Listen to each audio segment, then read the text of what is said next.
Hello everyone. Now we are going to start with the lecture number 2 for indirect taxes. So in today's lecture we are going to discuss the articles of Constitution of India. ठीक है, जो भी articles हैं जिनके वजह से GST India में आया, ठीक है, that articles we are going to understand. That are 246A, 269A, ठीक है, एंड 279A. इंपॉर्टेंट आर्टिकल्स ही डिस्कस करेंगे क्योंकि इसके ऊपर एग्जाम में ज्यादा क्वेश्चन नहीं आएंगे, सिर्फ इन दोनों के ऊपर ज्यादा क्वेश्चन आएंगे. क्लियर? ठीक है. उसके बाद हम लोग डिस्कस करने वाले हैं जीएसटी काउंसिल के ऊपर. जीएसटी काउंसिल के ऊपर,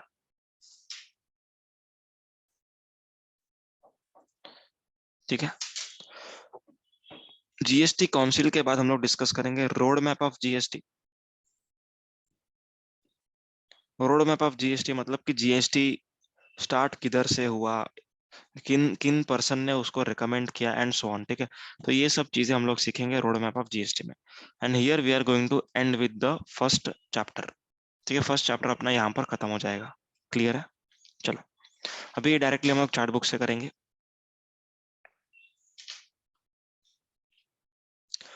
अभी इसमें से ऑलरेडी कुछ पॉइंट्स अपन ने पढ़ लिया है, ठीक है. खाली एक बार ये ओवरव्यू टाइप ही है आपके लिए. Type of tax. GST is a destination based consumption tax. ये मैंने आप लोग को पहले ही सिखाया हुआ है. डेस्टिनेशन बेस्ड कंजम्पशन टैक्स का मतलब होता है जो भी स्टेट में गुड्स का कंजम्पशन होगा या फिर जो भी स्टेट में सर्विसेज का कंजम्पशन होगा, उस स्टेट को जीएसटी का रेवेन्यू दिया जाएगा. समझ में आया? सेंट्रल गवर्नमेंट को तो मिलेगा ही मिलेगा 50%.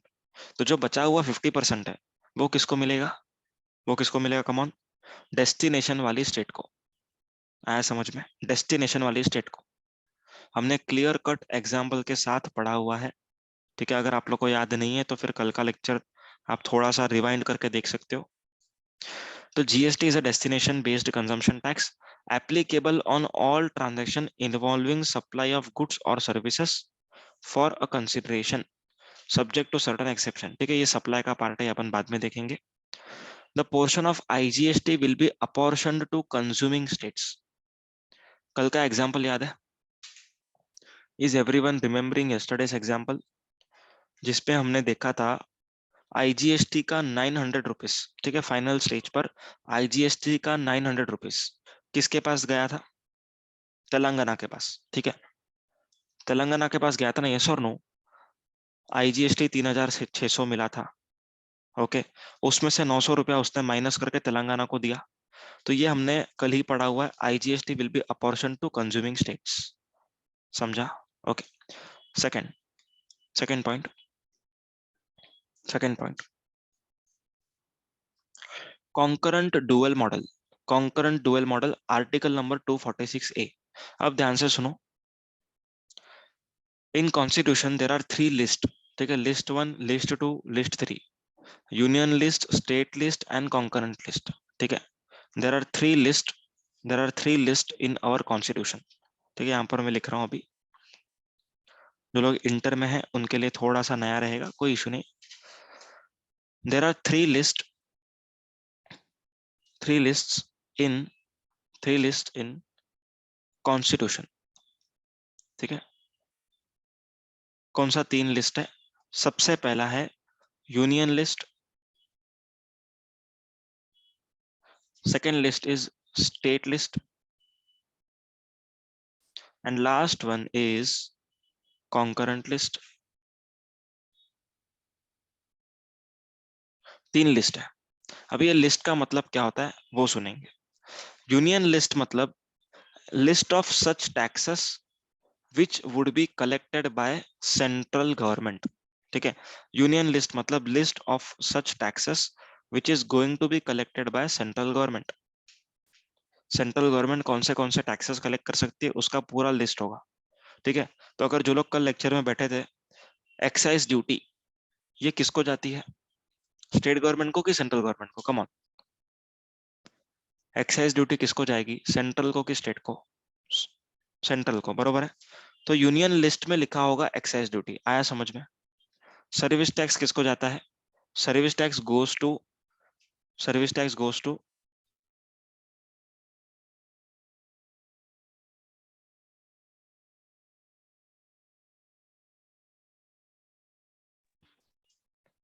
Service tax goes to central government, बरोबर है। तो यहाँ पर सर्विस टैक्स भी लिखा हुआ था पहले, ठीक है। कस्टम ड्यूटी ये भी यहाँ पर क्लियर है। तो इस तरीके से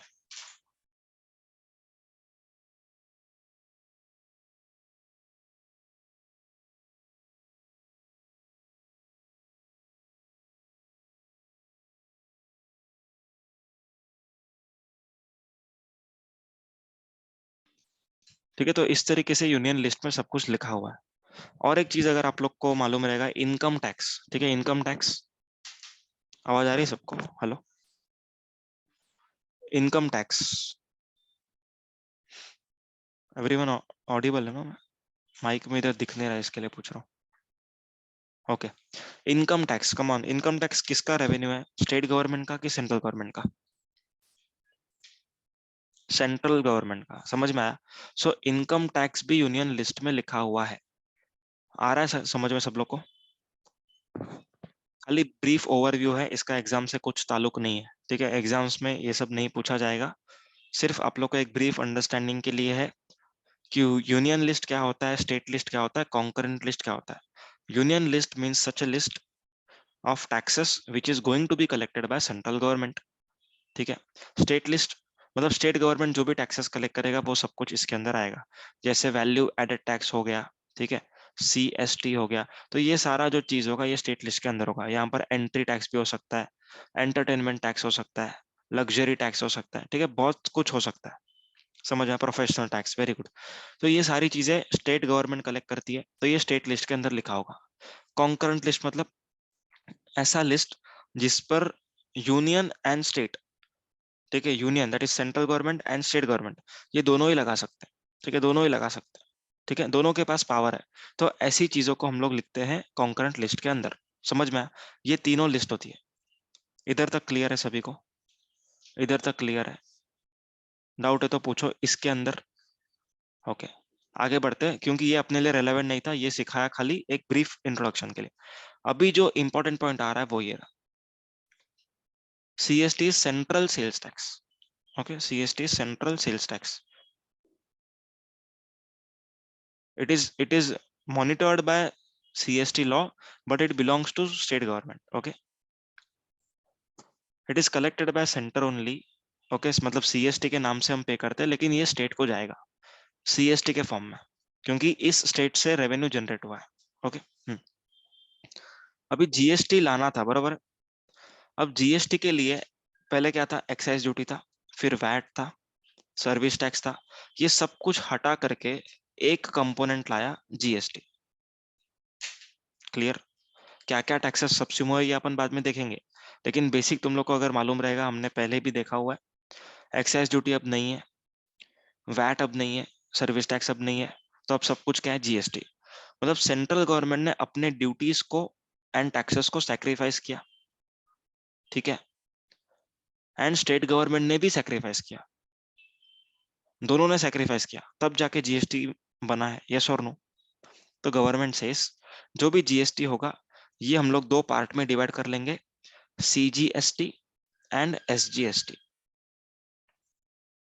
हम दो पार्ट में डिवाइड कर रहे हैं, CGST एंड SGST। मतलब क्या है? जो भी ट्रांजैक्शन किया जाएगा, जो भी सेल होगा, ठीक है, जो भी सप्लाई का एक्टिविटी होगा, उस एक्टिविटी पर CGST एंड SGST दोनों साइमल्टेनियसली लगाया जाएगा on an intra state transaction. Intra state मतलब विद इन द स्टेट। ये कल भी डिस्कशन हुआ था, समझ में आ रहा है तुम लोगों? अगर within the state transaction हुआ, within the state transaction हुआ, that is called as intra state transaction, that is called as intra state transaction. अगर इंट्रा स्टेट ट्रांजेक्शन हुआ तो CGST, that is central goods and services tax, and SGST, ये दोनों simultaneously लगाया जाएगा, simultaneously. That is also called as concurrently. Concurrently मतलब दोनों साथ में लगाएंगे। ऐसा नहीं कि पहले पूरा CGST ले लो फिर सेंट्रल दे देगा स्टेट को, ऐसा नहीं होगा। वो किस में होगा? IGST में होगा, इसमें नहीं होगा। विद इन द स्टेट के ट्रांजेक्शन में CGST एंड SGST दोनों साथ में लगाया जाएगा। समझ में आ गया पॉइंट? समझ में आ गया सबको पॉइंट? क्लियर है? चलो आगे। अभी ये कॉन्करेंटली लगाना है, ऐसा लिखा हुआ कहां पर है? Answer is article number 246A1। Article number 246A1, इस आर्टिकल के अंदर लिखा हुआ है कि कोई भी इंट्रास्टेट ट्रांजैक्शन पर लॉ बनाने की अनुमति, लॉ बनाने का परमिशन किसको दिया गया है? सेंट्रल गवर्नमेंट को, that is called as parliament. ठीक है, हम लोग कॉन्स्टिट्यूशन में इसको पार्लियामेंट के नाम से जानेंगे। ठीक है, पार्लियामेंट और यूनियन, पार्लियामेंट और यूनियन जिधर भी दिखा उसका मतलब क्या होगा? Central government. एंड स्टेट को तो स्टेट ही बुलाएंगे। ठीक है, तो आर्टिकल नंबर 246A1 में क्या लिखा गया है? आर्टिकल नंबर 246A1 में क्या लिखा हुआ है? इंट्रा स्टेट ट्रांजेक्शन पर सीजीएसटी एंड एसजीएसटी दोनों साथ में लगाया जाएगा। क्लियर है? सभी को क्लियर है क्या ये पॉइंट? आर्टिकल नंबर 246A1 में लिखा हुआ है कोई भी ट्रांजैक्शन जो इंट्रा स्टेट होगा, विद इन द स्टेट होगा, उस पर सीजीएसटी एंड एसजीएसटी साथ में लगाया जाएगा, सेम रेट पर, सेम रेट पर। क्लियर है? कोई रेट का चेंज नहीं होगा। एंड अगर हम इंटर स्टेट की बात करें, इंटर स्टेट ट्रांजेक्शन पर, ठीक है, इंटर स्टेट ट्रांजेक्शन पर कौन सा टैक्स लगेगा? आईजीएसटी लगेगा, integrated goods and services tax. जिन लोगों को फुल फॉर्म याद नहीं है, integrated goods and services tax. Clear है सबको? ये लगेगा। अभी इसका मतलब क्या होता है? Collected by centre, collected by centre. ठीक है, सबसे पहला collected by centre, apportioned to, apportion to destination state. समझ में आ रहा है? यही तो सीखा था ना अपन ने। कलेक्टेड बाय सेंटर का मतलब क्या है? Central government is going to collect, that is IGST. And किसको देगा ये सेंट्रल गवर्नमेंट? पूरा नहीं देगा ऑब्वियसली, 50%। किसको देगा? कम ऑन, डेस्टिनेशन स्टेट को। किसको देगा? डेस्टिनेशन स्टेट को। अब ये कहां पर लिखा हुआ है? अभी ये जो लिखा हुआ है वो दो आर्टिकल्स में, ठीक है, 246A2 red with article 269A, article number 246A2 red with article number 269A। अभी किस तरीके से लिखा है सुनो। 246A2 में लिखा हुआ है इंटरस्टेट ट्रांजैक्शंस पर, इंटरस्टेट ट्रांजैक्शंस पर लॉ बनाने का पावर जो है वो है सेंट्रल गवर्नमेंट को और पार्लियामेंट को, that is parliament and union एक ही बात है। तो इंटरस्टेट पर पावर किसको मिल गई? पावर किसको मिल गई? पावर मिल गई सेंट्रल गवर्नमेंट को। ठीक है, इंटरस्टेट ट्रांजैक्शन पर पावर मिल गई सेंट्रल गवर्नमेंट को। अब यहां पर 269A में क्या लिखा हुआ है? 269A में लिखा हुआ है सेंट्रल गवर्नमेंट एक एक्ट बनाएगी, ठीक है, उसमें सब कुछ कलेक्शन वगैरह करेगी एंड अपॉर्शन करेगी in the manner as may be prescribed. ठीक है, दो आर्टिकल में लिखा हुआ है। इंटरस्टेट ट्रांजैक्शन पर लॉ कौन बनाएगा? Parliament, central government. ठीक है, कलेक्ट कौन करेगा? वो भी सेंट्रल गवर्नमेंट करेगा। देगा किसको? 50% देगा डेस्टिनेशन स्टेट को। आया समझ में? दो आर्टिकल्स का मिश्रण है। ठीक है, अभी एक बार रीड कर लेते हैं। GST in India comprises of Central Goods and Services Tax, that is CGST, levied by central government, and SGST levied by state government. And union territories भी होता है। ठीक है, अपन बाद में डिटेल में पढ़ेंगे उसके बारे में, कौन सी यूनियन टेरिटरी होती है। ठीक है, SGST के बजाय UTGST लगेगा उसमें। Clear? Levied and collected by, levied and collected by union territories without state legislature. हाँ, इंट्रा का भी कंट्रोल सीजी के पास है। देखो, सीजी एंड एसजी दोनों के पास है, ऐसा बोलना है आपको। सिर्फ सीजी के पास नहीं, दोनों के पास है। क्लियर है क्या? Okay. On intra state supplies, ठीक है, inter state supplies of goods are subject to integrated goods and services tax act. ठीक है, आईजीएसटी एक्ट में लगेगा। IGST is a total of CGST and SGST. Clear है? And then apportion to place of supply state. Place of supply state का मतलब basically होता है destination state. समझ में आया है इधर तक सबको? किसी को डाउट है? कुछ भी पूछो। हमने अब तक क्या क्या पढ़ा, मैं वापस से बता दे रहा हूँ। हमने पढ़ा आर्टिकल नंबर 246A(1) जो कहता है अगर कोई भी इंट्रा स्टेट ट्रांजेक्शन करोगे उसके ऊपर CGST SGST लगाना है या फिर UTGST। अगर इंटर स्टेट ट्रांजेक्शन करोगे उसके ऊपर कौन लॉ बनाएगा? पार्लियामेंट। आर्टिकल नंबर 269A क्या बोलता है? पार्लियामेंट बनाएगा जो भी लॉ, उसमें सेंट्रल गवर्नमेंट कलेक्ट करेगा एंड अपॉर्शन करेगा प्लेस ऑफ सप्लाई के स्टेट को। आया समझ में इधर तक? किसी को डाउट है? अभिषेक समझ में आ रहा है सब कुछ? लिंक बैठ रहा है? जो भी लोग कल नहीं थे आज बैठे हैं उनको समझ में आ रहा है क्या? Everyone please reply. मेरे को समझेगा कैसे तुम लोग सुन रहे हो नहीं सुन रहे हो? ओके ठीक है।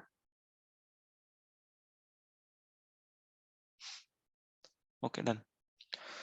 Law on interstate transactions that is IGST shall be made by parliament, ये अपन ने ऑलरेडी देखा आर्टिकल नंबर 269A में।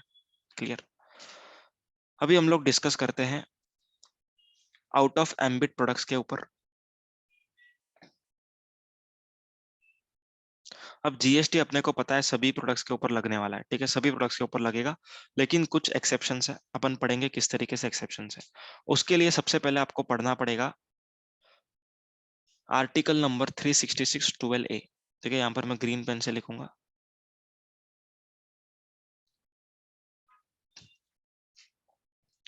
Article number 366(12)A। ठीक है, this is the definition of GST। GST का जो डेफिनेशन है वो इस पर्टिकुलर आर्टिकल में से आ रहा है। ठीक है, आपको बाय हार्ट करना है ये आर्टिकल नंबर, आर्टिकल 366(12)A। ठीक है, GST is a tax on supply of goods or services or both, supply of goods or services or both, except alcoholic liquor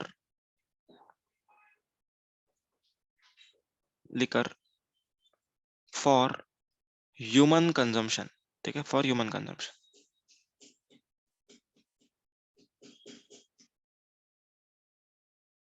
clear?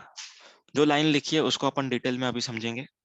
Okay सुनो, अभी इसके साथ साथ और एक आर्टिकल भी पढ़ना पड़ेगा अपने को, वो भी बता देता हूँ। Article number 279A(5).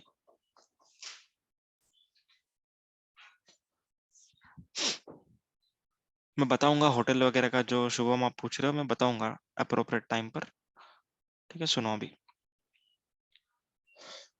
GST is a tax on supply of GST is a tax on supply of goods or services or both। Clear? मतलब GST किसके ऊपर लगने वाला है? सप्लाई के ऊपर। सप्लाई के ऊपर पूरा अलग चैप्टर है, there is a totally different chapter on supply.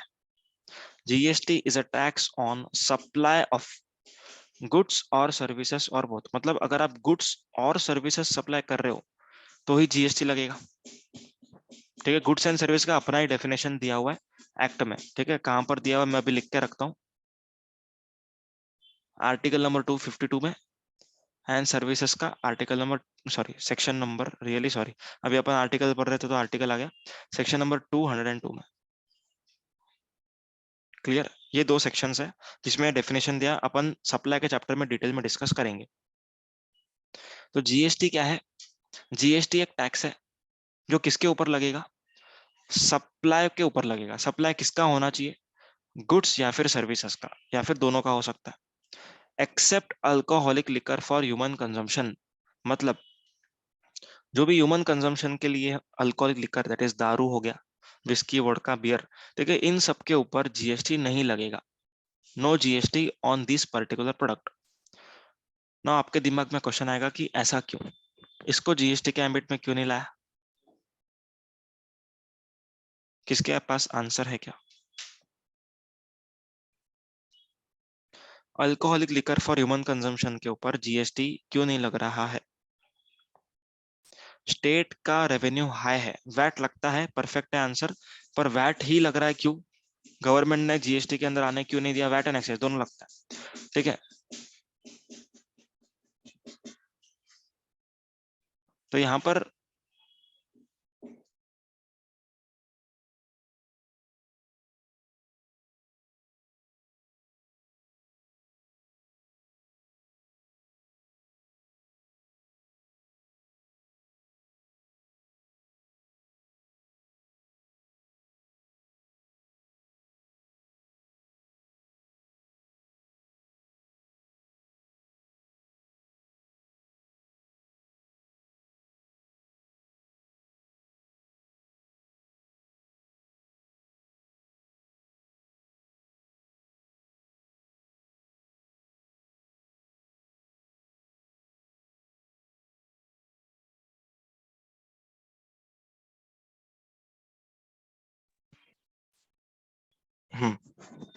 तो स्टेट का रेवेन्यू बहुत ज्यादा है, ठीक है।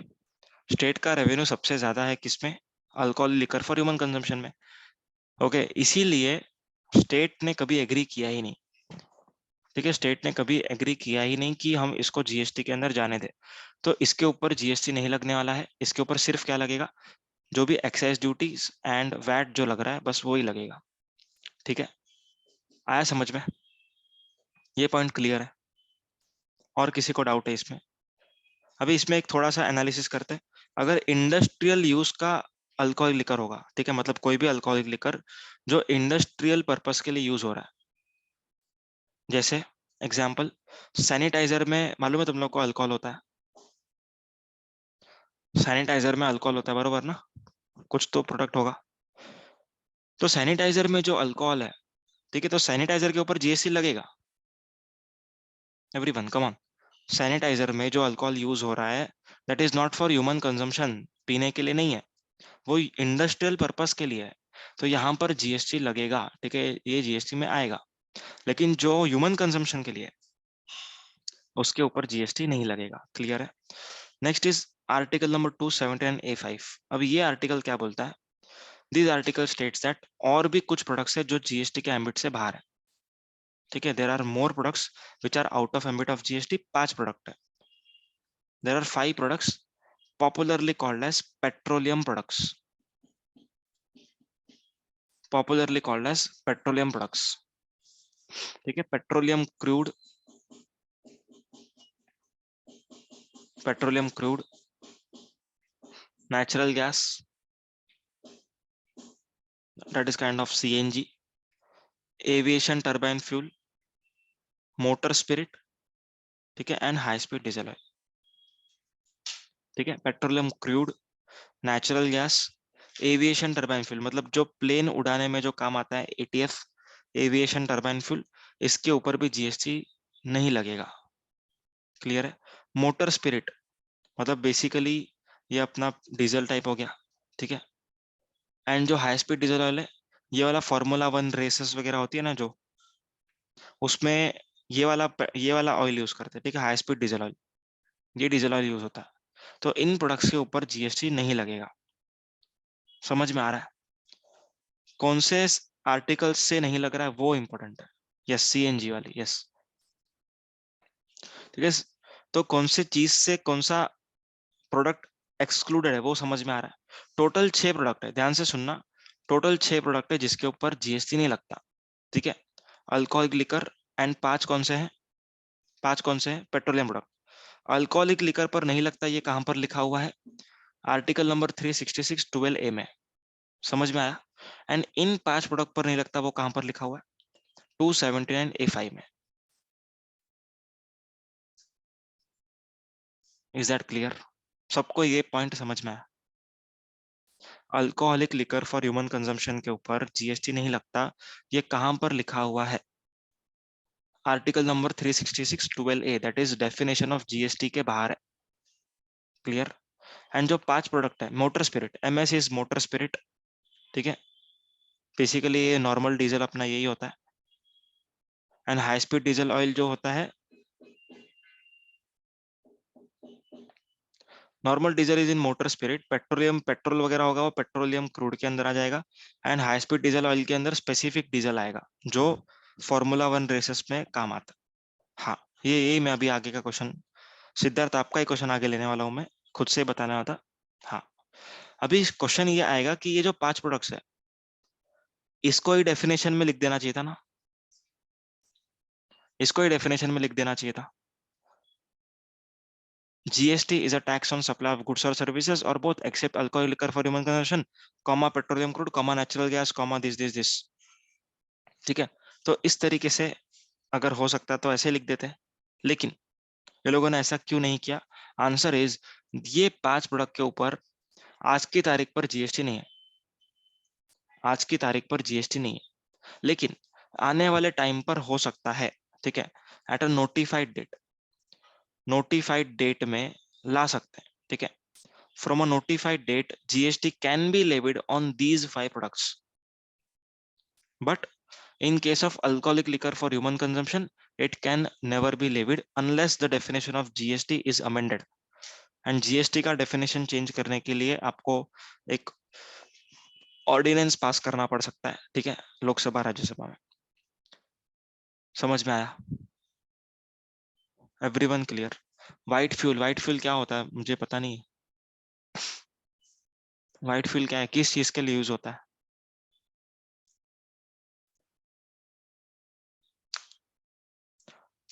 For MCQ what should we choose?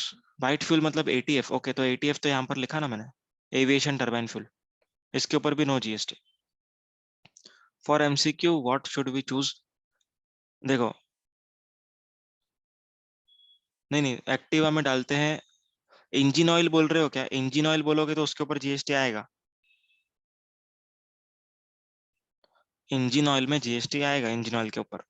ठीक है, हाँ। एमसीक्यू में अगर तुम लोग को पूछा जाए कि जीएसटी कौन से प्रोडक्ट के ऊपर नहीं लगता है, देखो वैसे तो इन पांचों के ऊपर नहीं लगता, लेकिन इन पांचों के ऊपर लग सकता है आने वाले टाइम में। तो ये जो प्रोडक्ट है अल्कोहलिक लिकर, ये कंफर्म प्रोडक्ट है जो एम्बिट के बाहर ही है। तो एमसीक्यू आएगा तो तुम लोग को alcohol liquor for human consumption लिखना है answer. Everyone clear with this concept? सबको समझ में आया है? हाँ, on the recommendation of council कभी भी लग सकता है इन 5 प्रोडक्ट पर, लेकिन alcoholic liquor for human consumption के ऊपर नहीं लगाया जा सकता। सबको ये डिस्कशन क्लियर है?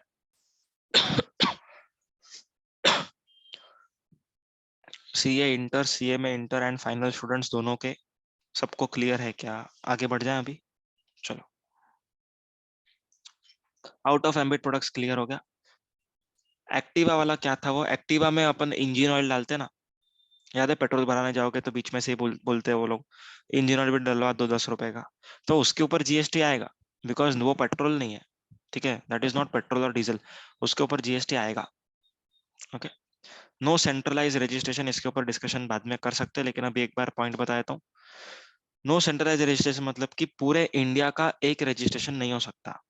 आपका ब्रांच अगर महाराष्ट्र, गुजरात, राजस्थान 3 जगह पर है तो 3 registrations are to be obtained. Clear है? मतलब महाराष्ट्र के लिए एक, गुजरात के लिए एक, राजस्थान के लिए एक। There won't be a centralise registration for entire country. Service tax में हुआ करता था, सर्विस टैक्स में there was a concept of centralised registration, मतलब आप पूरे इंडिया के लिए एक रजिस्ट्रेशन ले सकते हो। ठीक है, लेकिन जीएसटी में ऐसा कुछ नहीं है। जीएसटी में क्या बोला? आपको हर स्टेट के लिए अलग अलग नंबर देना पड़ेगा। ठीक है, डिस्कशन डिस्कशन डिटेल में बाद में करेंगे इसको। सबको समझा है? आगे बढ़ रहे हैं। सम फीचर्स ऑफ जीएसटी, ये एकदम सिंपल है, ये अपना ऑलरेडी हो चुका है। GST is levied on supply of goods और services. GST would be applicable on supply against the previous concept of manufacture, sale of goods or provision of services. Supplier shall be liable to pay tax. ठीक है, recipient जो होता है वो किसको tax देगा? Supplier को। सप्लायर किसको देगा? गवर्नमेंट को देगा। समझ में आया? तो supplier is liable to pay tax to the government. तो यहाँ पर चाहिए तो लिख लो, supplier is liable to pay tax to the government. ठीक है, नहीं लिखा तो भी अंडरस्टूड है ये। Supplier shall be liable to pay GST to the government, shall take registration in the state from where he is making supply. अगर मैं महाराष्ट्र में हूं, महाराष्ट्र से मैं गुड्स एंड सर्विसेज का सप्लाई कर रहा हूं, ओके, तो मुझे रजिस्ट्रेशन कहां पर लेना होगा? चलो एक एक छोटा सा डिस्कशन करते हैं, सुनो। अगर मैं महाराष्ट्र से गुड्स भेज रहा हूँ गुजरात में, मुझे कहां पर रजिस्ट्रेशन लेना होगा? कहां पर रजिस्ट्रेशन लेना होगा? महाराष्ट्र में, समझा? लेकिन जो मैं टैक्स पे करूंगा वो कौन से गवर्नमेंट का रेवेन्यू बनेगा? Gujarat. Everyone clear? Everyone crystal clear with this concept? मेरे को रेवेन्यू, मेरे को जो मतलब कलेक्ट करना है, आईजीएसटी कलेक्ट करना है, ठीक है? So in this case IGST is payable in Maharashtra, IGST is payable in Maharashtra, payable in Maharashtra, but this IGST is going to be revenue of Gujarat government, ठीक है? 50% of revenue would be given to Gujarat government and 50% would be retained by central government. आया समझ में? महाराष्ट्र को कुछ भी नहीं मिलेगा क्योंकि it is a origin state. रोशन, अभिषेक, पलक, सबको क्लियर है? सबको समझ में आ रहा है? ठीक है, चलो, वेरी गुड। ओके,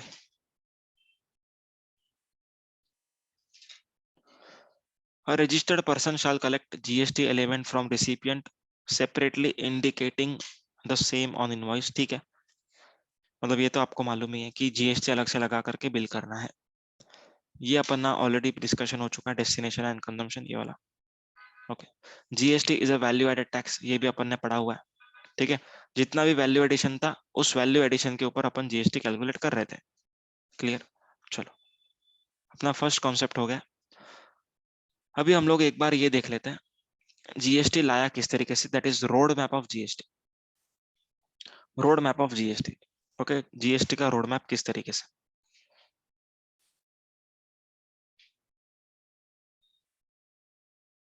यस, हर स्टेट में नंबर लेना पड़ेगा। यस उमेश, नाइकी का हर स्टेट में आउटलेट है, हर स्टेट में नंबर होगा। Yes, perfect.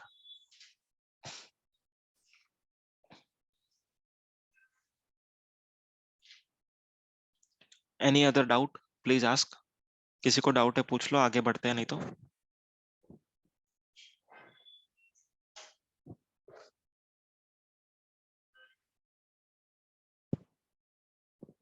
देखो, फ्रांस वगैरह जो है ना, वो डेमोक्रेटिक कंट्रीज नहीं है।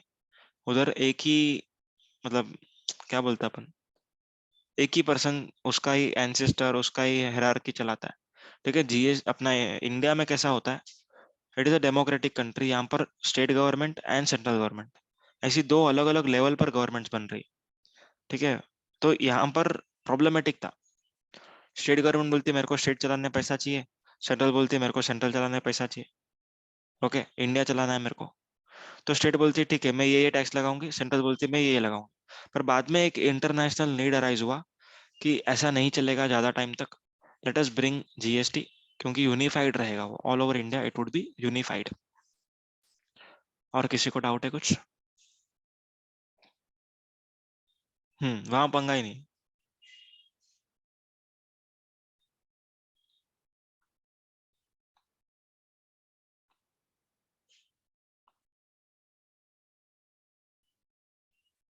ओके, आगे बढ़ते हैं। Road map of GST. अभी रोड मैप मतलब कि कौन से साल में क्या क्या हुआ, ठीक है? एग्जाम में शायद ना आए, लेकिन एक बार पढ़ के रखना है अपने को। 2004 में formation of Kelkar task force बना। Okay, basically Kelkar task force is a committee which is led by mister Vijay Kelkar, ठीक है?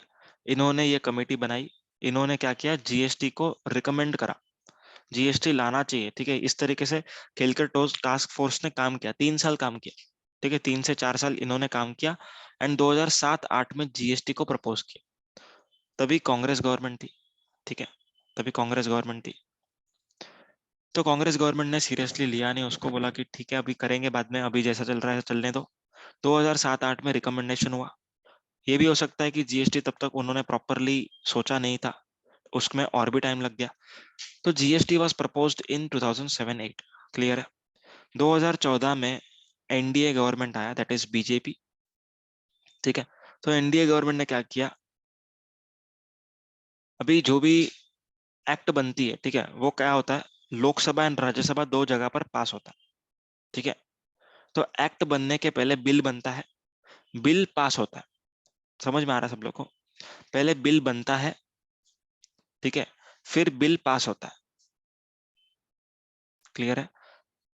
तो यहां पर क्या हुआ, सबसे पहला कॉन्स्टिट्यूशन बिल पास हुआ, दिस बिल वॉज पास्ड, ये बिल पास हुआ, कौन से डेट को पास हुआ, 19 दिसंबर 2014 को, ठीक है, ये बिल पास करा गया, बिल वो लोगों ने रखा, ठीक है, बिल रखा है, बिल वो लोगों ने लाया है, समझ में आ रहा है। अभी वो बिल लोकसभा एंड राज्यसभा ये दोनों क्या करेंगे, उसको अप्रूव करेंगे, ठीक है, देयर आर टू हाउसेस, सब लोग को मालूम है, सिविक्स में सीखा था। हाँ, प्रस्ताव रखा, तभी ये प्रस्ताव लोकसभा ने 6 मई 2015 को एक्सेप्ट किया, 6 महीना ये लोगों ने लगाया, ओके, दिसंबर से मई, 6 मई 2015 को लोकसभा ने, ठीक है, एक्सेप्ट किया, फिर राज्यसभा ने एक्सेप्ट किया, ठीक है, कभी एक्सेप्ट किया 3 अगस्त 2016 को। अभी लोकसभा राज्यसभा का तो हो गया, बिल एक्सेप्ट हो गया, अभी प्रेसिडेंट का साइन होने पर, प्रेसिडेंट का एसेंट होने पर, ठीक है, वो एक्ट में तब्दील हो जाएंगे। तो जो भी बिल बनाए थे वो लोगों ने, CGST bill, SGST bill, UTGST bill, IGST bill, ठीक है, ये सारे बिल थे, ये बिल को हम लोग एक्ट कब बोलते हैं, जब प्रेसिडेंट उसको एसेंट करते हैं, प्रेसिडेंट का जब भी, ठीक है, प्रेसिडेंट का जब भी ग्रीन सिग्नल आ जाएगा कि हाँ इसको अभी आप लोग इम्प्लीमेंटेशन में लेके आ सकते हो, तो प्रेसिडेंट का जो एसेंट होगा, ठीक है, कभी मिला वो, 12 अप्रैल 2017 को, कभी मिला, ये डेट इंपॉर्टेंट है, 12 अप्रैल 2017 को मिला, आया समझ में, ओके।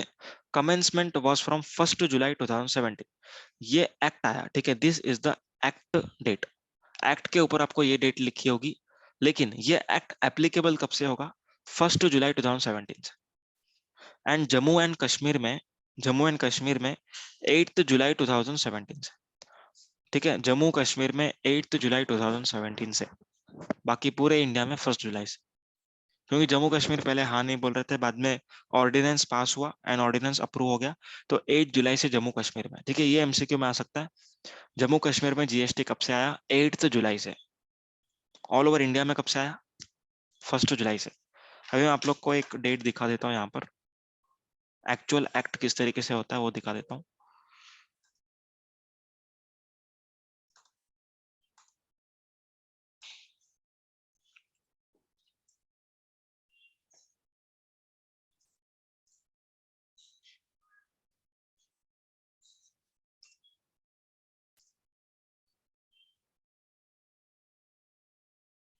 ये देखो यहाँ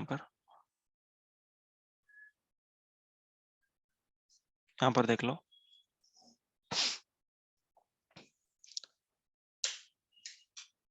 first country to adopt GST, ये एमसीक्यू फ्रांस है, आंसर इसका 1954, ठीक है। अभी यहाँ पर दिख रहा है तुम लोग को 12 अप्रैल 2017, दिख रहा है सब लोग को, the following act of the parliament received the assent of president on 12 April, समझ में आ रहा है क्या, क्लियर। अभी यहाँ पर आगे लिखा गया है कि ये जो एक्ट बना है वो कब से एप्लीकेबल होगा, it shall come into force on such date as central government may by notification in official gazette appoint, ठीक है, मतलब इन लोगों ने क्या अपॉइंटमेंट का डेट रखा, 1 जुलाई, एवरीवन क्लियर नाउ, अभिषेक समझ में आया। अभी यहाँ पर ना, यहाँ पर एकदम बारीकी से अगर देखोगे, it extends to whole of India लिखा है एंड वन में ओमिटेड लिखा है, मतलब ओमिटेड में क्या ओमिट किया वो पढ़ो, क्या ओमिट किया, except the words state of Jammu Kashmir, मतलब पहले कैसा लिखा हुआ था, it extends to whole of India except Jammu Kashmir, ऐसा लिखा था, with effect from 8 July, with effect from 8 July by CGST Jammu Kashmir, extension to Jammu Kashmir act, ठीक है, ये पास हुआ एंड 8 जुलाई से क्या हो गया, जम्मू कश्मीर में एप्लीकेबल हो गया। सबको क्लियर है क्या, दिख रहा है कल नीचे वाला पॉइंट्स, एकदम नीचे दिख रहा है, ठीक है, इस तरीके से एक्ट दिखती है, एक्ट का सबसे पहला जो सेक्शन रहता है that is short title extend and commencement, basically applicability, act का नाम एंड कब से एनफोर्स हुआ है वो, ये फर्स्ट सेक्शन होता है, ठीक है। Second section is always definition, second section is always definition, ठीक है, हमेशा सेकेंड सेक्शन डेफिनेशन ही रहेगा, कोई भी एक्ट ले लो, इनकम टैक्स हो गया, कंपनीज लॉ हो गया, कुछ भी हो गया। एंड डेफिनेशन में ये जो 1 से लेके लास्ट तक रहता है ना, ये पूरा अल्फाबेटिकल ऑर्डर में रहता है, अल्फाबेटिकल ऑर्डर, ठीक है। अल्फाबेटिकल ऑर्डर मतलब सबसे पहले ए होगा, उसके बाद वापस से ए का अगला वाला डिक्शनरी टाइप, ठीक है, ए सी, ए डी, वापस से ए डी जे, फिर ए जी, समझ में आ रहा है, अल्फाबेटिकल ऑर्डर। क्लियर है, एकदम बारीकी से चीजें हैं ये, एग्जाम में नहीं पूछी जाएंगे, बट एक नॉलेज होना चाहिए अपने को, ठीक है। चलो आगे बढ़ते हैं अभी। नहीं नहीं, कुछ सेक्शन नंबर याद, सेक्शन नंबर डेफिनेशन का नंबर याद नहीं रखना है, बाकी सेक्शन नंबर तो आपको याद अपने आप रह जाएगा, ठीक है, अपने आप रह जाएगा, मेरा गारंटी है। ये डेट्स तुम लोग याद रख लो, ठीक है, ये मैं कितना भी कराऊँ ये याद नहीं रखा पाऊंगा, ये आप लोग खुद से कल होमवर्क में याद रख के आना। Okay, the last concept that is GST council. Okay, and उसके बाद एक छोटा कंसेप्ट और भी है, that is taxes subsumed in GST. ये दो चीजें अपने को अच्छे से करनी है। ओके, पहले जीएसटी काउंसिल का कर लेते हैं। जीएसटी काउंसिल सब लोग इंपॉर्टेंट है, ये पॉइंट ध्यान में रखना का, GST council would be very important discussion now.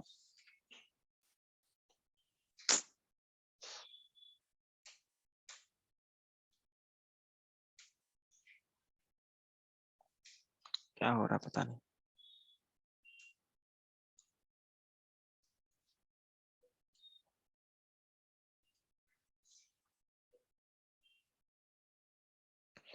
GST council,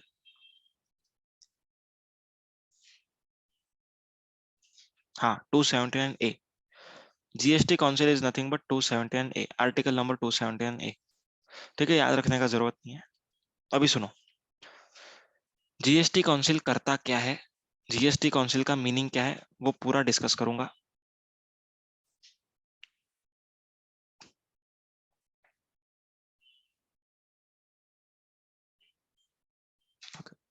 GST council is basically a committee type, ठीक है, एक कमिटी है, committee of members. Basically GST council करता क्या है, जीएसटी काउंसिल कोई भी डिसीजन लेने के पहले, ठीक है, central government approves the notification, ठीक है, सेंट्रल गवर्नमेंट क्या करता है, नोटिफिकेशन पास करता है, notification is passed by home, is passed by central government, is passed by central government, clear. लेकिन ये नोटिफिकेशन पास होने के लिए there should always be the recommendation of GST council. क्या होना चाहिए, रिकमेंडेशन ऑफ जीएसटी काउंसिल होना चाहिए, recommendation of GST council, very important point. GST council क्या है, मैंने बताया आप लोग को, GST council is a committee of members, ठीक है, मतलब बेसिकली एक कमिटी है जिसमें सारे स्टेट के एक एक मेंबर्स हैं, ठीक है, 31 स्टेट्स, सारे के सारे स्टेट्स के एक एक मेंबर है, ठीक है, मतलब टोटल 31 हो गए। एंड सेंट्रल के 2 मेंबर, ठीक है, सेंट्रल के कौन है, सबसे पहले union finance minister, that is Nirmala Sitharaman, and revenue secretary, revenue secretary, ठीक है, तो ये 2 लोग हैं। So total GST council is of 33 members, ठीक है, टोटल जीएसटी काउंसिल कितने मेंबर्स की होगी, 33 की। ये चेंज होती रहती है, अगर अभी जम्मू कश्मीर का हो गया तो उसके बाद ऐसा हाल है, उसके बाद कुछ और हो सकता है, ठीक है। तो बेसिकली तुम लोग को नंबर याद नहीं रखना है, खाली एक तुम लोग को एस्टिमेट दे दिया 33।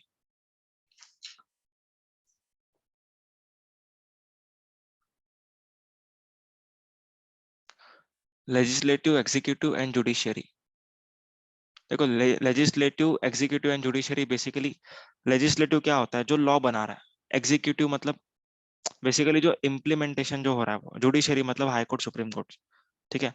तो इस तरीके say that is not relevant, basically हम लोग यहाँ पर जो भी पढ़ रहे हैं that is from exam perspective, legislative, executive and judiciary, it is normal thing, ठीक है। बेसिकली लॉ बनाने वाले लेजिस्लेचर हो गए, जो इम्प्लीमेंट कर रहे हैं वो एग्जीक्यूशन कर रहे हैं। जुडिशरी मतलब इसमें कुछ प्रॉब्लम आएगा, ओके, इसमें कुछ भी प्रॉब्लम आएगा तो फिर जुडिशरी में कौन होगा, अपीलेट अथॉरिटीज होंगी, हाई कोर्ट, सुप्रीम कोर्ट, इस तरीके से होगा। यूटी को काउंसिल में सीजी ही रिप्रेजेंट करते हैं ना, हाँ, लेकिन यूटी में दो अलग पॉइंट होते हैं। जिसके पास खुद का स्टेट लेजिस्लेचर है, ठीक है, वो खुद एक मेंबर बन के जाएंगे। जिनके पास स्टेट लेजिस्लेचर नहीं है वो लोग सेंट्रल गवर्नमेंट ही उनको रिप्रेजेंट करेगा। यस, दिल्ली, पौंडीचेरी एंड जम्मू कश्मीर, ठीक है। चलो, हाँ, अभिषेक क्लियर, ओके। अभी हम लोग क्या पढ़ रहे हैं, जीएसटी काउंसिल। जीएसटी काउंसिल क्या है, एक कमेटी है सारे मेंबर्स की। मेंबर्स मतलब कौन, सारे स्टेट के एक एक मेंबर एंड सेंट्रल के दो मेंबर, तो टोटल कितने बन गए, 33। अभी ये जो कमेटी बनी है, ओके, इसको क्या करना पड़ेगा, रिकमेंडेशन करना पड़ेगा सेंट्रल गवर्नमेंट को। They have to recommend to central government कि आप क्या क्या करो, ठीक है। For example central government is deciding to reduce the rate of tax, ठीक है, to say exempt certain product, किसी प्रोडक्ट के ऊपर जीएसटी लगता है लेकिन उसको हटाना है जीएसटी के एम्बिट से, किसी प्रोडक्ट को टैक्सेबल करना है, ठीक है, या फिर किसी का जो भी रजिस्ट्रेशन लिमिट है, ठीक है, नॉर्मली सप्लायर्स का रजिस्ट्रेशन लिमिट 20 लाख होता है, उसको एक्सटेंड करना है। तो ये सारे जो डिसीजंस है, ठीक है, ये कौन रिकमेंड करेगा, जीएसटी काउंसिल रिकमेंड करेगा। समझ में आया, जीएसटी काउंसिल का काम समझ में आया, हाँ या ना बताओ। जीएसटी काउंसिल का काम समझ में आया, उसको रिकमेंडेशन करना है कि ऐसा ऐसा करो, ऐसा करो, ऐसा करो। रिकमेंडेशन का काम है जीएसटी काउंसिल का। अभी मैं आपको बैरेक दिखाता हूँ, बैरेक में कहां पर ये फ्लो हो रहा है वो देखो, हर जगह पे, हर जगह पर, ठीक है। यहाँ पर लिखा हुआ है देखो, prescribed means prescribed under this act on recommendation of council, देखो समझ में आया। Regulations means made by the board, that is CBDT and CBIC, दो होता है बराबर। CBDT is for direct tax and for indirect tax it is CBIC, central board of indirect taxes and customs. आगे किधर भी तुम लोग पढ़ोगे रिकमेंडेशन ऑफ काउंसिल लिखा है, मतलब क्या, कुछ भी डिसीजन लेना है हमेशा काउंसिल का रिकमेंडेशन होना चाहिए। दिख रहा है सब लोग को,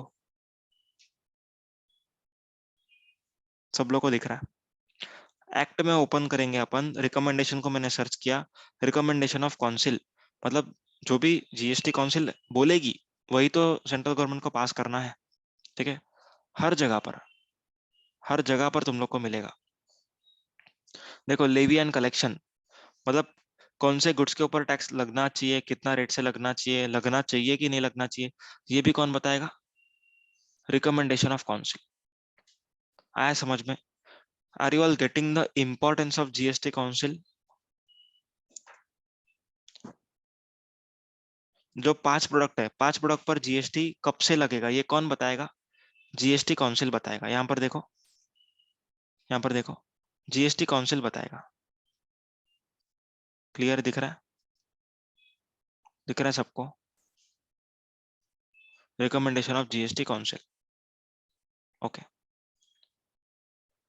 who will elect the council board, देखो काउंसिल बोर्ड क्या होता है बेसिकली, जो जीएस देखो अभी फॉर एग्जांपल जीएसटी काउंसिल में 33 मेंबर्स है, हर स्टेट से एक मेंबर है, तो स्टेट का जो असेंबली होगा, ठीक है, स्टेट का जो भी असेंबली होगा उनमें से आपस में मेजोरिटी वोटिंग से वो लोग डिस्कस करते हैं कि हमको आप एज ए रिप्रेजेंटेटिव चाहिए for GST.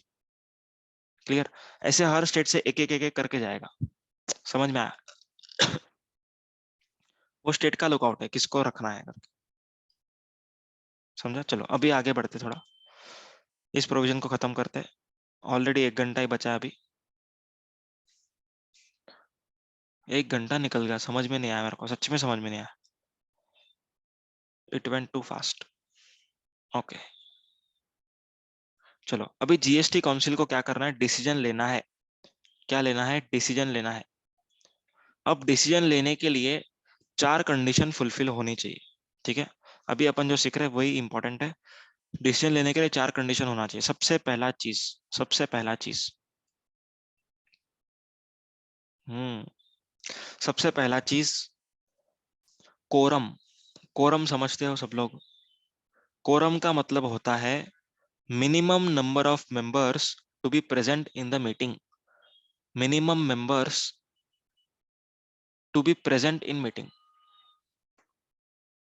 To be present in meeting मतलब इतने लोग अगर मीटिंग में नहीं आए तो मीटिंग स्टार्ट नहीं किया जाएगा।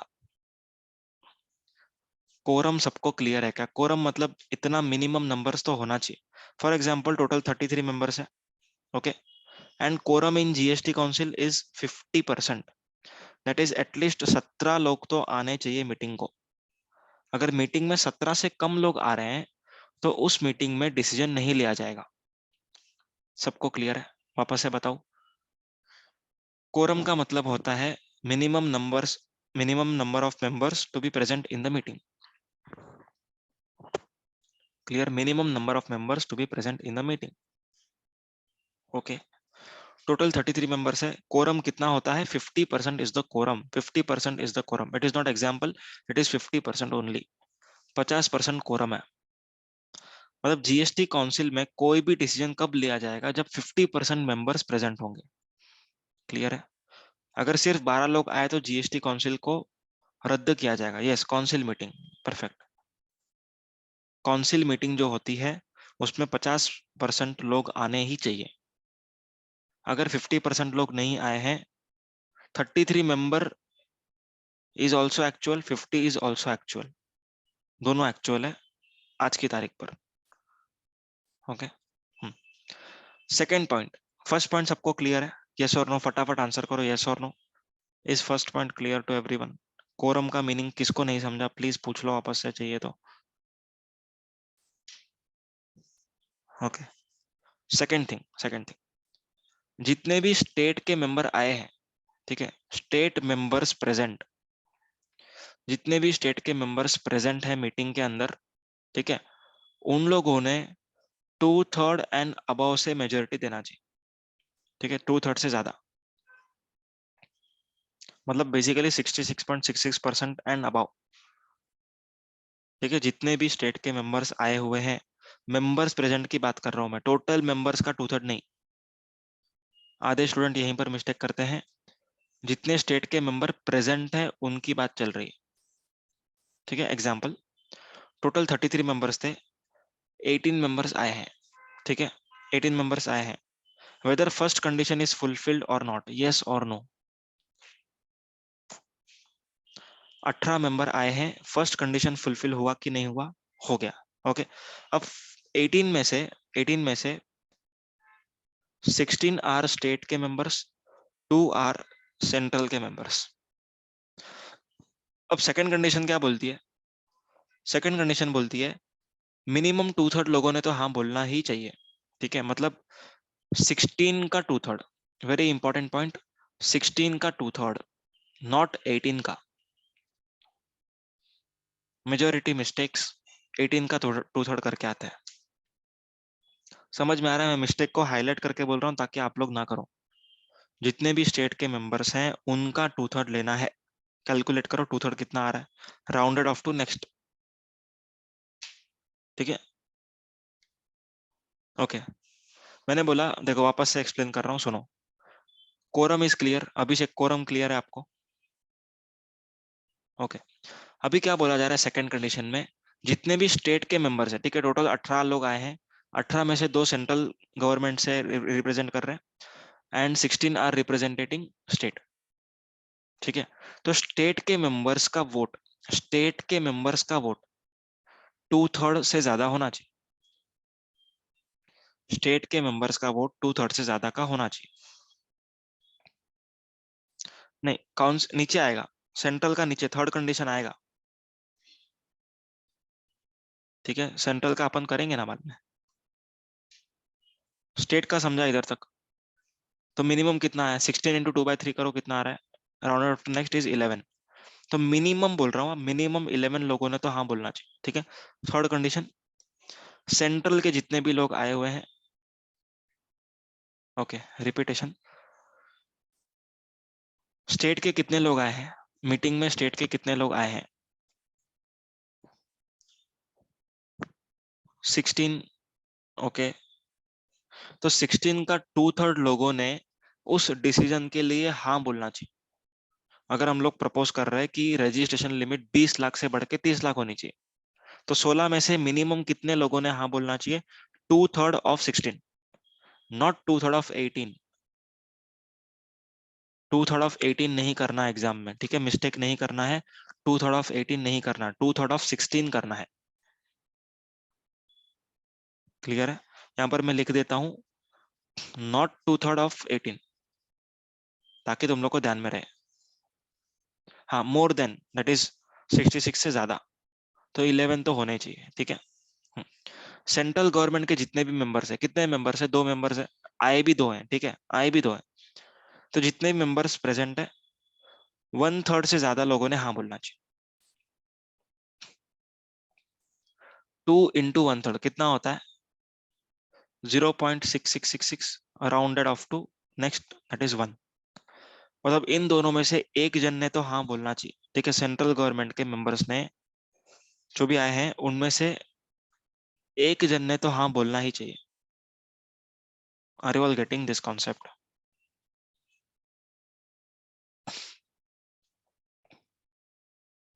सबसे पहला कंडीशन क्या है, 50% लोग प्रेजेंट होने चाहिए 33 के, यहाँ पर 33 का सेकंड में जितने भी स्टेट के लोग आए हैं उनमें से 2/3 लोगों ने हाँ बोलना है। थर्ड, जितने भी सेंट्रल गवर्नमेंट के मेंबर्स आए हैं उनमें से 1/3 लोगों ने हाँ बोलना है, ठीक है। और एक कंडीशन है, और एक condition, total of votes casted in favour of decision, ठीक है, दोनों के टोटल करके 3/4 से ज्यादा होना चाहिए। 3/4 किसका, of total members present and voting, that is 18, यहाँ पर 18, 18 का 3/4 करो, 18 का 3/4 करो, 14, 18 का 3/4 इज 14, ठीक है। मतलब 14 लोगों ने हाँ बोलना चाहिए तो ही ये डिसीजन वैलिड होगा। क्या 14 लोगों ने हाँ बोला, मिनिमम मिनिमम में अगर देखेंगे तो यहाँ पर अगर 11 लोगों ने हाँ बोल दिया, अगर यहाँ पर 11 लोगों ने हाँ बोल दिया, ओके, एंड सेंट्रल गवर्नमेंट में से एक जन ने हाँ बोला, ठीक है, तो कितना होएगा, यहाँ पर 12 होएगा, 12 होएगा, okay. So in this case decision would not be taken because minimum अपने को 14 चाहिए। What if all 14 are state, if all 14 are state and central does not agree, decision will not be taken because central का 1/3 तो चाहिए ना। These all conditions are to be fulfilled ना, these are not or condition, these are and conditions, ये सारे and वाले conditions है, ठीक है। 4 कंडीशन वापस से एक बार, कोरम 50% ऑफ टोटल मेंबर्स होना चाहिए, स्टेट के जितने भी लोग आए हैं उनमें से 2/3 लोगों ने हाँ बोलना चाहिए, सेंट्रल के जितने भी लोग आए हैं उनमें से 1/3 लोगों ने हाँ बोलना चाहिए, ठीक है।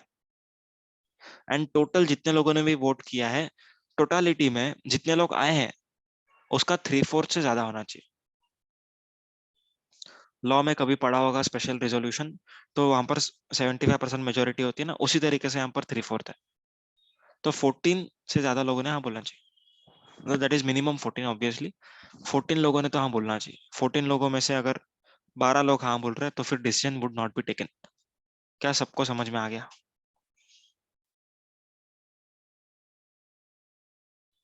रोशन,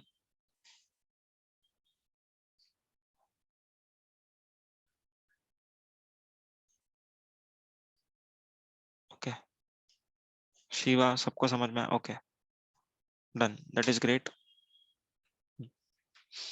परफेक्ट परफेक्ट,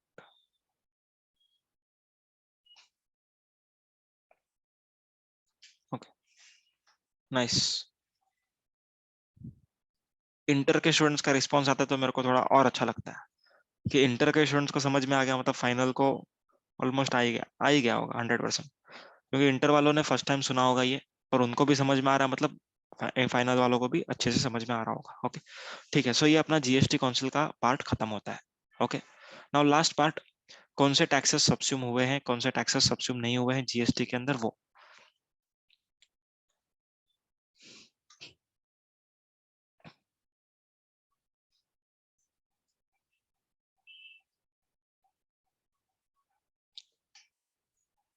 अभी यहाँ पर ना अपन एक काम करते हैं, पहले इंपोर्ट्स के ऊपर थोड़ा डिस्कशन कर लेते हैं ताकि स्मूथ जाए आगे का पार्ट। इंपोर्ट्स के ऊपर थोड़ा डिस्कशन कर रहा हूँ क्योंकि आगे काम आएगा अपने को। Just 10 minutes for this topic, उसके बाद ये टॉपिक खत्म हो जाएगा, नया चैप्टर अपन स्टार्ट भी कर लेंगे आज ही। ये मत सोचना जल्दी है तो फिर जल्दी छोड़ा जाएगा, ऐसा कभी नहीं होगा।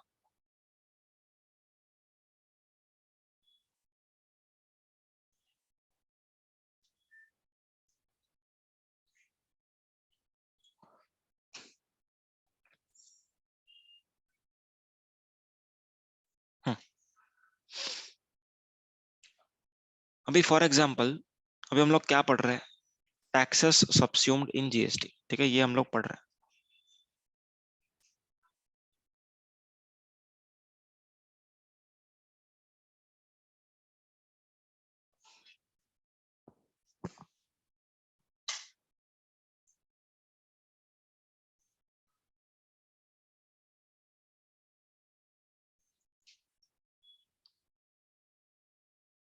स्क्रीन दिख रही है क्या सबको?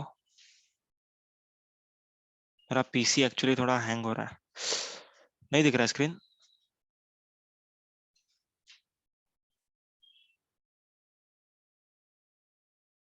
दिख रहा है, टैक्सेस सब्स्यूम करके लिखा हुआ है। ओके, ठीक है। अभी हम लोग डिस्कस कर रहे हैं, समझो फॉर एग्जांपल आप लोगों ने इंपोर्ट ऑफ गुड्स किया, ठीक है, आप लोगों ने जापान से गुड्स को इंपोर्ट किया इंडिया के अंदर। जापान से गुड्स कहां पर है, इंडिया में आया, ठीक है। अभी यहाँ पर गवर्नमेंट जो है, इंडियन गवर्नमेंट, इट सेज कि हम लोग इस इंपोर्ट्स के ऊपर टैक्स लगाएंगे। बेसिकली उसका नाम हम लोग ड्यूटी देंगे। कौन सा ड्यूटी लगाएंगे? Basic custom duty. Basic custom duty, basic custom duty. Basic custom duty क्या होती है? कभी भी आप लोग कुछ गुड्स को इंपोर्ट करेंगे तो बीसीडी लगाई जाती है। रीजन क्या होता है इसका? बेसिकली बेसिक कस्टम ड्यूटी का मतलब क्या होगा? अगर आप लोग इंपोर्ट्स करते जा रहे हो तो इंडिया का गुड्स कौन खरीदेगा? कोई नहीं खरीदेगा। इसीलिए गवर्नमेंट क्या चाहती है, बाहर के जो गुड्स आ रहे हैं वो थोड़े से महंगे हो जाए, ठीक है। सो वो गुड्स को थोड़ा महंगा करने के लिए वो लोग क्या करेंगे? बीसीडी लेवी करेंगे। आया है समझ में? तो बीसीडी का रेट दिया रहता है आपको क्वेश्चन में, उसका कोई इंपॉर्टेंस नहीं है, खाली मल्टीप्लाई करना है। तो बीसीडी क्लियर है। Basically BCD is on import of goods. Exports पे भी लगता है लेकिन एक्सपोर्ट्स में खाली 31 प्रोडक्ट्स पर लगता है, बाकी किसी पर नहीं लगता। तो basically majority import of goods पर है एंड हार्डली फ्यू प्रोडक्ट्स पर एक्सपोर्ट पर लगेगा, ठीक है, वो जाने दो। अपन इंपोर्ट्स का डिस्कशन करते हैं। ये ड्यूटी क्लियर है सबको? गुड्स इंपोर्ट क्या क्या लगा? बीसीडी। अभी अगर ये गुड्स इंडिया में मैन्युफैक्चर होता, कम ऑन, अगर ये गुड्स इंडिया में मैन्युफैक्चर होता जीएसटी के पहले, ओके, जीएसटी के पहले अगर ये गुड्स इंडिया में मैन्युफैक्चर होता तो कौन सा ड्यूटी लगता? कोई बता पाएगा?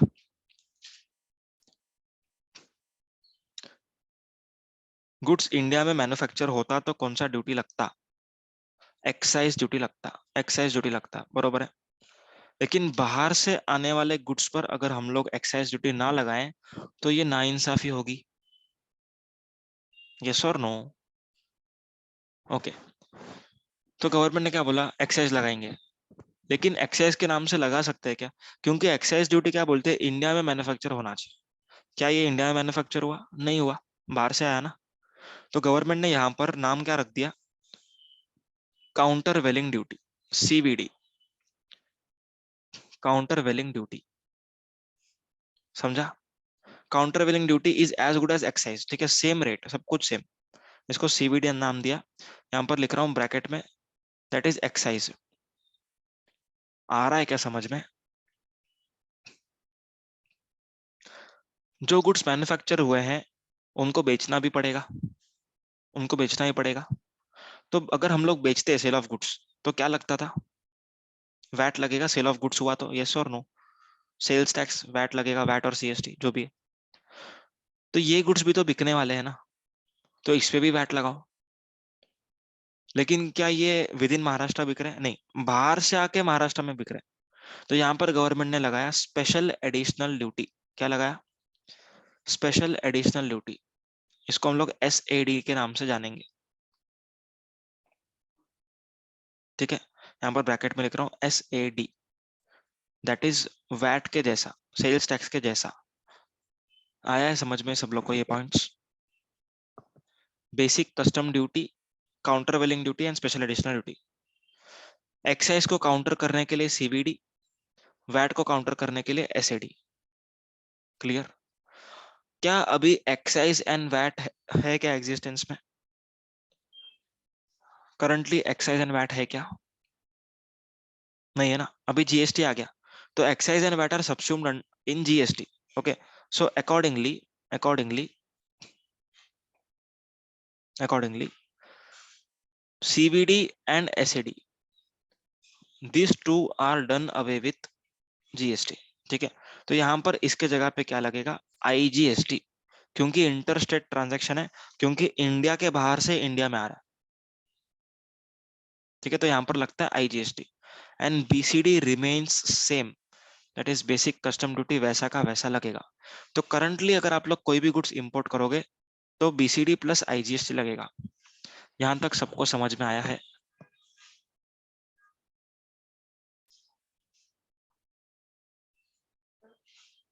सबको समझा? Okay, great. ठीक है, स्पीड नहीं लग रहा है ना? एकदम परफेक्ट स्पीड लग रहा है, समझ में भी आ रहा है? हाँ, उसके ऊपर लगेगा, उसके ऊपर तो यही लगेगा, उसका फॉर्मेट भी अलग है। ठीक है, पेट्रोल एंड अल्कोहल के ऊपर इंपोर्ट्स अगर करोगे तो CVD SAD लगता रहेगा। यस यस, लगेगा उसके ऊपर। तो कस्टम्स में अपन देखेंगे, अभी नहीं। ओके, तो अभी हम लोग वापस से चार्ट बुक पे आते हैं। चार्ट बुक दिख रही है सबको? ठीक है, अभी यहाँ पर इतने सारे ड्यूटीज लिखी हुई है जो सबस्यूम हुई है। सबस्यूम हुई मतलब GST के अंदर मर्ज हो गई। अपने को कौन सा कास्केडिंग समझा नहीं?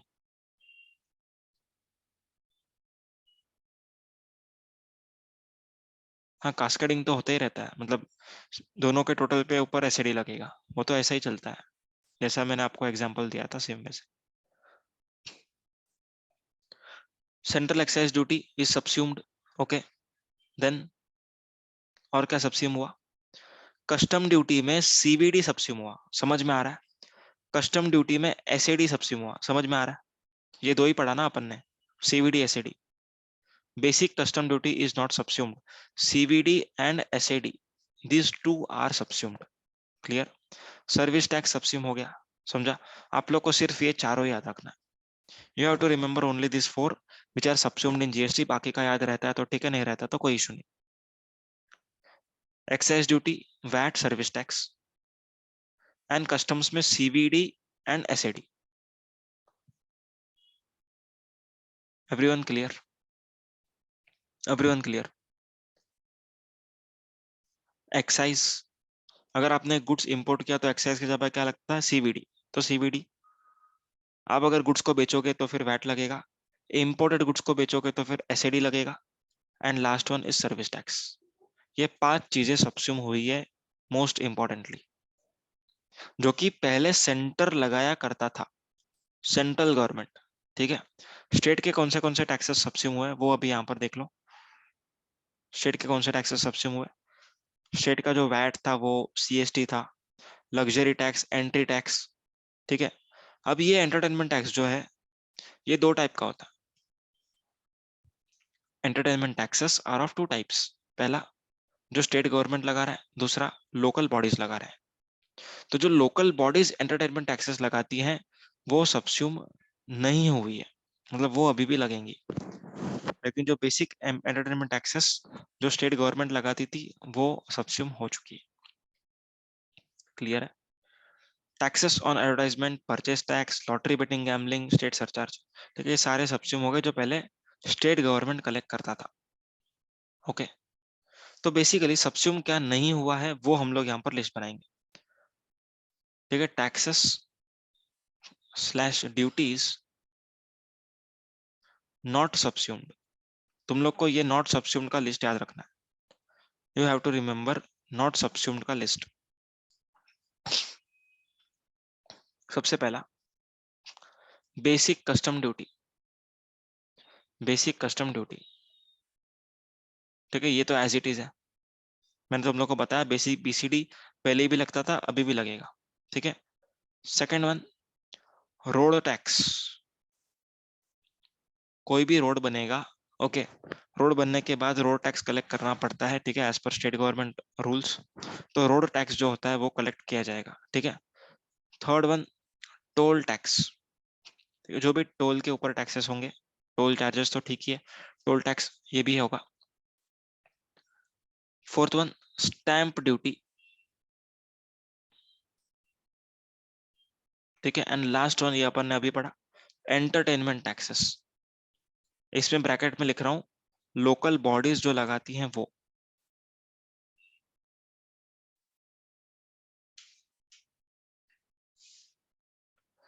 ये 5 चीजें सब्स्यूम नहीं हुई है। प्रोफेशन टैक्स, हाँ वो तो ठीक है, वो तो ठीक ही है, प्रोफेशन टैक्स भी लिख सकते हो, लेकिन वो बेसिकली क्या होता है, वो कट के पे होता है ना, अपन किसी को लगाते नहीं, ठीक है। तो प्रोफेशन टैक्स लिखना है तो लिख सकते हो, लेकिन वो इनडायरेक्ट टैक्स के भले वैट के इसमें आता है महाराष्ट्र के, but it has different act, profession tax calling act, employment calling act, इस तरीके से नाम है उसका, ठीक है। समझ में आया, ये जो टैक्सेस लिखे हुए यहाँ पर ये सब्स्यूम नहीं हुए। Basic custom duty, road tax, toll tax, stamp duty.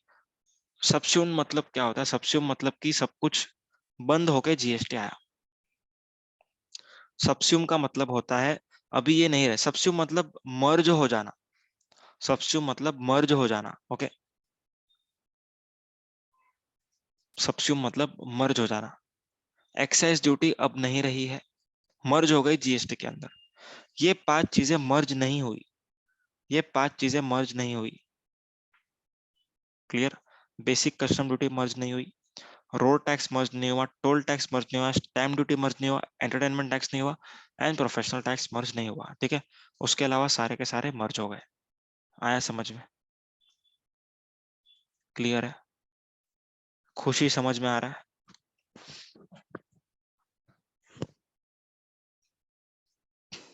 Okay, मैं किसी का भी नाम लूंगा और उसका रिप्लाई मतलब वो सुन रहा है, ठीक है। तो ये अपन टेस्ट चेक करते रहेंगे बीच बीच में, जिसका रिप्लाई बहुत टाइम से नहीं आ रहेगा उसका ही नाम लिया जाएगा, ओके, ताकि तुम लोग भी थोड़ा एक्टिवली सुनो, ठीक है। समझ में आ गया, BCD, road tax, toll tax, stamp duty, entertainment tax and professional tax, ये सारे सब्स्यूम नहीं हुए हैं, क्लियर है। उसके अलावा सारे टैक्सेस सब्स्यूम हो चुके हैं, सारे के सारे मर्ज हो चुके हैं जीएसटी के अंदर। I hope discussion is very clear now. अपना फर्स्ट चैप्टर यहाँ पर खत्म होता है, our first chapter is completed, clear, first chapter completes. समझा, टाइम बाउंड मैनर में भी अपन ने किया है, अच्छे से किया, डिटेल में किया हुआ है, कोई डाउट होना नहीं चाहिए, एकदम सिंपल था।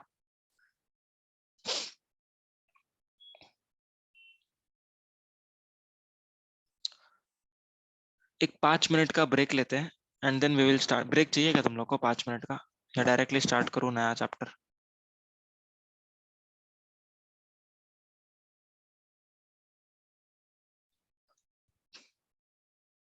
ब्रेक चाहिए,